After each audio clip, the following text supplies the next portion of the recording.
A piece. Yeah, pretty much. Well, I went back the next day and I got it, and the thermos was missing. But it's just stuff like that happens out there that Well, then most people would. you got. Well, you got to believe like me when you see these TV shows. I won't say who they are, but they go out there and there's got film crews and 4 or 5 people. So all told, there's what 15, 20 people tramping around the woods. Yeah, yeah. Are you serious? I've already. I don't know if I should. Well, everyone knows it. Finding Bigfoot. I've already talked to Matt about it, and pretty much shouted at him a bit or two. And I told him right out, man, come on. You know why you guys ain't finding anything? One, you're running through the woods like hunters with beams on your head. No animal. I don't care what it is. Nope. No animal, wild animal, is going to come out when you guys have floodlights and are... and got, a little troop of people. Yeah, I mean, the more people... And see, that's the thing out on my bog. I have a restriction that 5 people. That is it. My restriction is me, myself. I go myself and like to go 2-3 days and just sit and hang out. Yep.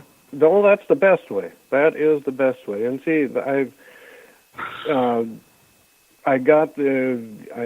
have apparently gotten the, that was, I think it was 2000, I can't remember the date, 2006, 2008, somewhere around there. I recorded the very first possible Sasquatch thermal. Oh, really? Wow, nice. Yeah, that one's on the BFRO website, and Matt just went nuts over that one and started telling people it was a definite Sasquatch. No, it was possible. Right. I mean, yeah, you don't know. We don't know. Unless I just run up and jump on its back and tackle it, which is impossible, and hog tie it, bring it into the scientists, it is possible. Right. And let me ask you another question. How about these dogman or mothman? Do you ever any encounters or anybody report those out where you're about? I myself, I don't throw it out, but I'm relying on my native teachings and belief that the dogman may in fact be the Wendigo. Okay.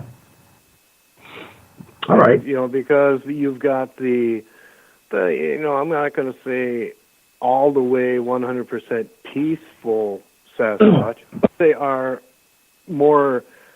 they're like I would say an orangutan. They're peaceful, but if you piss them off, they're going to break you in half. Well, yeah. Now, the Wendigo, that's more or less the predator, the hunter. So, therefore, yes, I would go with the dogman. And who knows? The dogman may be some form of spirit or a genetically altered government experiment. Who knows? Right. And let me ask you this. Do you think there's any kind, I've heard these reports too, that there's an alien Bigfoot connection. What's your opinion on that? Anything's possible until there is proof. Okay. I every time, even myself, when I've talked to other witnesses and I've had experiences myself, before and after I've had an unusual sighting of a cryptid like the Junisko or Sasquatch, I've always noticed orbs, floating orbs. Now, that could be a spiritual connection, or that could be some kind of extraterrestrial. I don't know. Okay.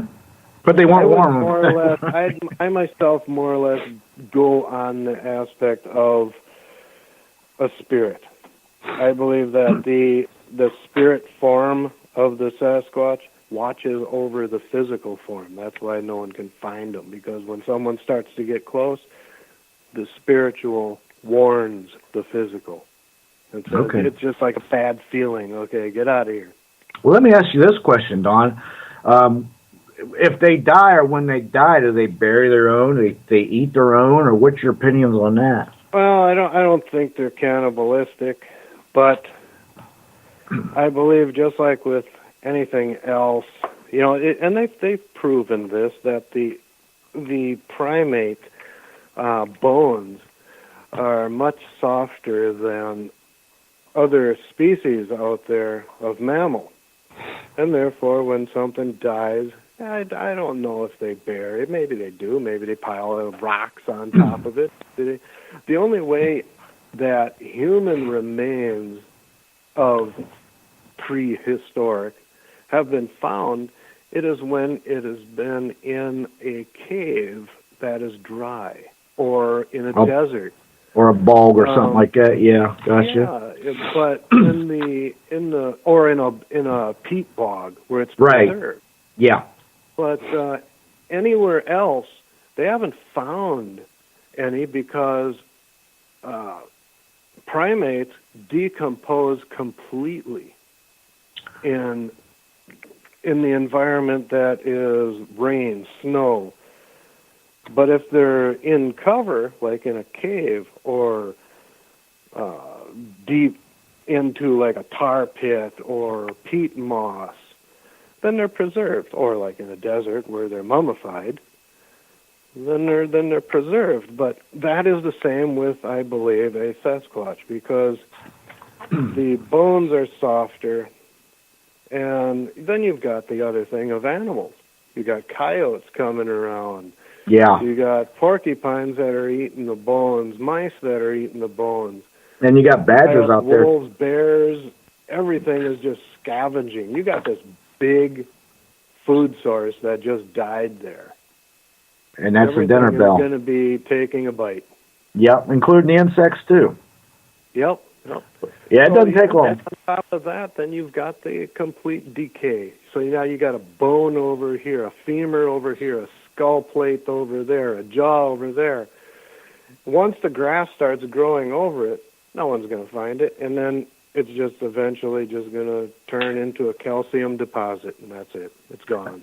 Let me ask you this. Do you think the government knows about it in the military, and do you think they've ever shot one or have any in captive? What's your opinions on that? Well, I don't know if the U.S. government knows about it, but I'm not 100%, but I would say I'm close to 75% sure that the Russian authorities and the government know something. And that's with the Alma, I believe it's called. I don't know if it's that one, but there's okay.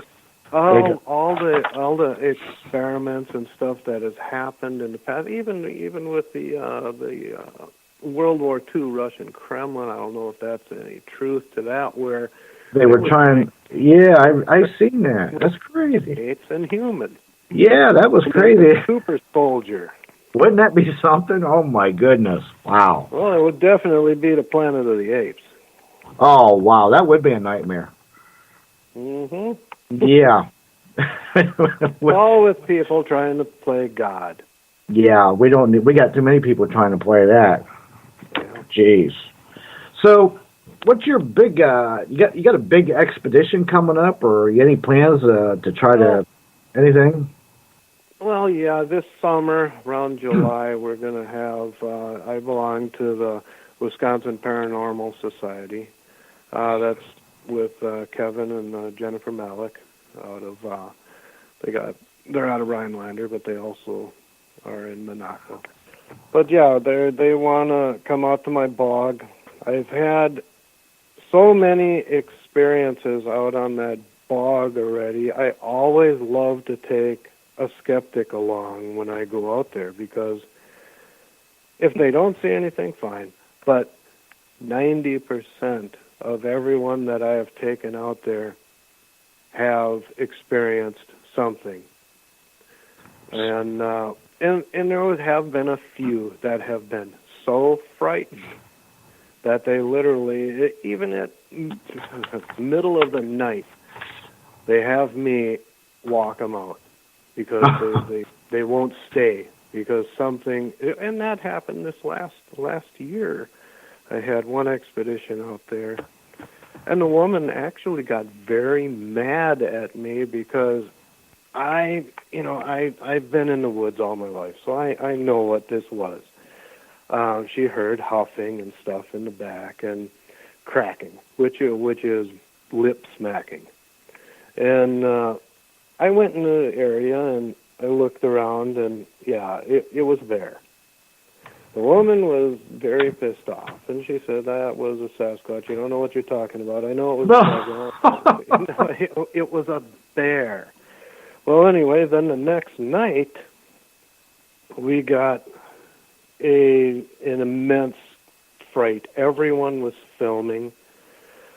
The fog had come in, and the sun was, just on the horizon. And all you could see through the fog were these dark, tall, bipedal shadows walking around. Oh, my goodness. And everyone, talk about hair-raising. So is it like it's something like you'd see in a British film about werewolves. And wow. And everyone is filming this.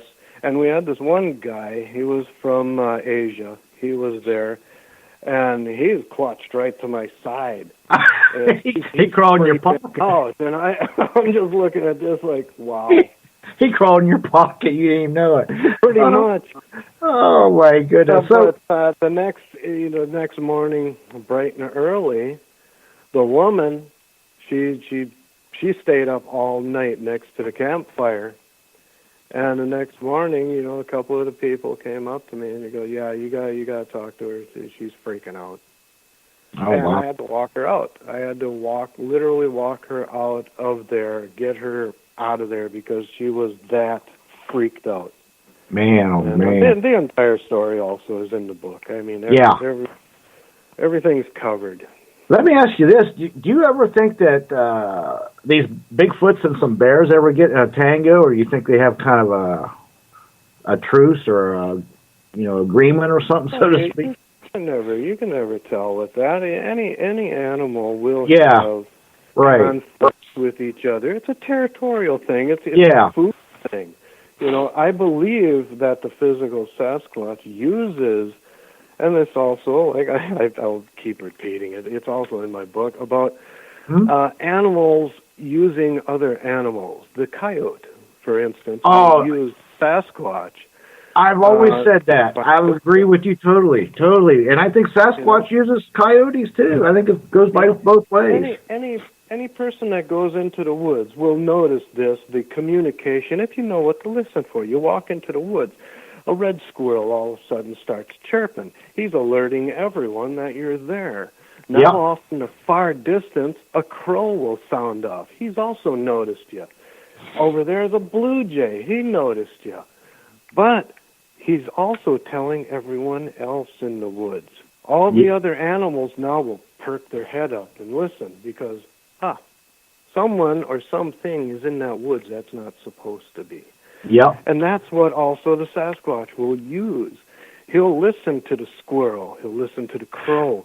He'll find his meal by listening to the coyotes, and the coyotes will find their scraps by following the Sasquatch. Yeah. And let me ask you this. Were there ever any conflicts with the Native Americans and the Bigfoot, years ago that you know of? Yes. Both on a spiritual and physical. They also had conflicts, prehistoric times, with the Gigantopithecus. The Gigantopithecus was a giant 8 to 10 foot ape. From China, wasn't it? Yeah, it looked like a gigantic orangutan. Yeah, like 10, 12 foot or something big. Yeah, and because of territory, again, the indigenous groups would hunt it down. It was a plant eater. And the indigenous groups would hunt it down because, just like with anything, if you don't understand it, you're scared of it, kill it. Yeah, that's unfortunate, but yeah, you're right. Hey, unfortunately, Don, we're getting close to running